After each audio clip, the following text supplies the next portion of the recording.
Alright, so ano kayang kit? Pili natin ngayon. Huwag muna tayo mag-MS. Nakapag-MA na tayo. Ito. VS. Lightning Magnum. Okay? So, gawin natin tong VMAX.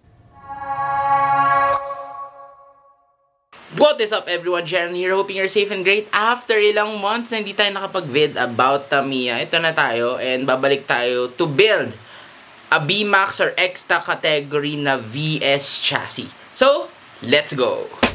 So, para sa mga gagamitin naman nating parts, so ito sa unahan, lalagay natin yung wide front plate ng AR chassis. Well, pwede din naman siya sa VS. Tapos, sa brakes natin sa likod, we have FRP brake stay. Yan, so paborito ko itong gamitin sa mga budget build kasi this is very effective at the same time, medyo mas mura naman siya compared dun sa ibang brakes stay na pwede mong gamitin. And then, budget side dampers, pwede mong gamitin ng FRP reinforcing plate set. Kung may budget ka para sa mass damper set for sides, pwede naman, pero since budget build to, ito yung gagamitin natin. Tapos, para sa brakes natin sa harapan, gagamitin natin yung FRP reinforcing plate set. Yan. So, may kulang ako. Ilalagay ko na lang dito. Yung gagamitin natin is the wide rear plate. So, ito yon. Yan. Yung gagamitin natin. Wala lang akong available ngayon na hawak kasi i-reuse ko na lang yung sa dati kong kit or sa dati kong build. So, yung gagamitin natin kit is yan, yung Lightning Magnum. Yan. VS yan. So, I think ang pinakamura ngayon na kit na pwede mong bilhin, lalo kung bubuo ka ng VMAX, is yung VS chassis. Bakit? Kasi meron niyang mga VS chassis na 398 pesos lang ngayon. So, anong catch kung bakit 398 pesos siya? Bukod sa, last generation na siya, yung bagong generation kasi ngayon is VZ chassis. Bukod doon, yung VS chassis na 398 pesos is walang stock motor. Well, since kung ang plano mo naman talaga from the start ay mag VMAX or X-Stock, so hindi mo naman talaga kailangan yung stock motor, no? Bibili ka rin talaga ng motor na pang race or pang VMAX. So, para naman sa motor na gagamitin natin, sa makina na gagamitin natin, meron kang dalawang choice. Meron kang Hyper Dash, yan, pwede yan, or Power Dash. Pwede ka rin mag-Sprint Dash, pero dun sa build kasi natin, hindi magiging effective. Baka mag-off-track lang yung kotse mo pag nag-Sprint Dash ka. So, ang gagamitin natin ngayon is the Hyper Dash 3. So, pwede natin gamitin tong Hyper Dash 3 na Japan Cup 2024. So, para doon sa ating rollers sa harapan, gagamitin ko na lang tong DAR, double aluminum rollers, na 12 to 13 millimeters para hindi na tayo masyadong gumastos dyan. So, nasa 550 pesos to kung gusto nyo itong bilhin. And para naman sa rollers natin, at the back, gagamitin natin itong 17mm na aluminum rollers. Again, this is a budget build. And meron na din siyang rubber rings para magkaroon na din tayo ng preno sa likod. Okay, so tapos na yung ating VS build na Lightning Magnum. So, ito siya. Ayan. Teka, tanggalin lang natin to para makita nyo yung parts, no? So, at the front, we have a wide front plate for AR chassis. And then, dito natin nilagay yung mga dampers natin. So, by the way, I got a slimline damper. So, that's around 240 pesos. And then, yung rollers natin, ginamit natin is double aluminum rollers na 12 to 13 millimeters. Ayan, dun sa ating brake sa baba, meron tayong FRP reinforcing plate.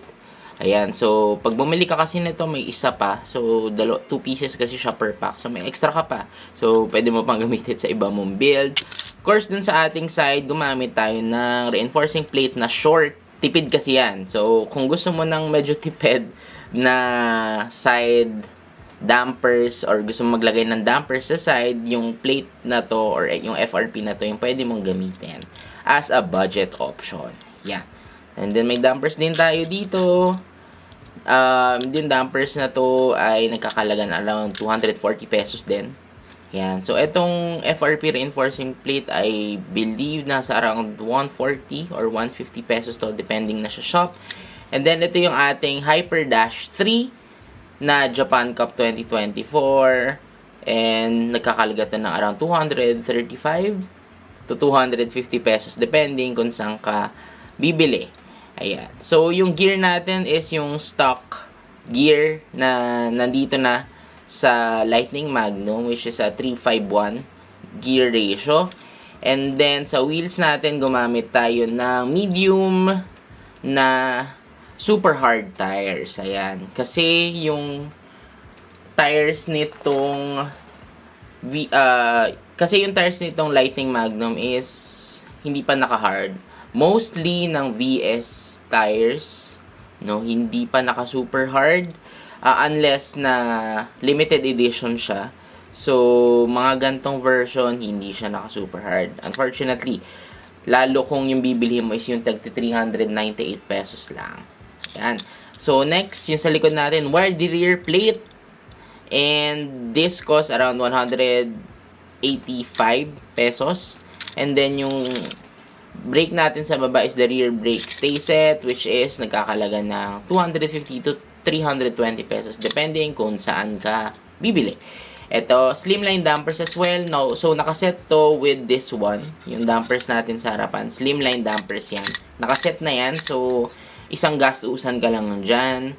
Yung rollers natin is 17mm na aluminum rollers. Nagkakalaga to ng around 360 pesos to 400 pesos depending on the shop that you will be buying from. And yeah, that's about it. Napakamura lang nitong build na to. And lastly, para doon sa kit na gagamitin mo, syempre may option ka for the 398 pesos na minention ko kanina, na VS chassis, wala yung stock motor, kung gusto mong directly mag-X-Stock or B-Max, or pwede rin naman yung may mga stock motor na nagkakalaga ng 598 pesos. Either way, makakatipid ka pa rin dahil kung yung 398 pesos ang bibilihin mo, ang total mo for this build is 3,803 pesos. Kung ang bibili mo ay yung 598 kit, ang total cost mo is 4,003 pesos lang.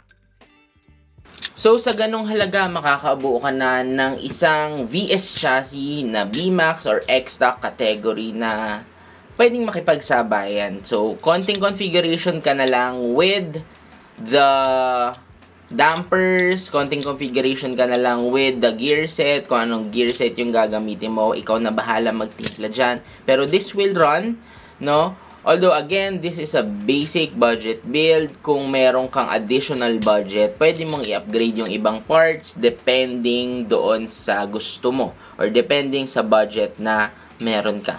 Right? So, thank you so much for watching this video. That was our VS budget B-Max or X-Stock build. And thank you so much for watching this video. If you like this video, just click on that like button, subscribe to my channel for more stuff like this, and I'll see you on the next one.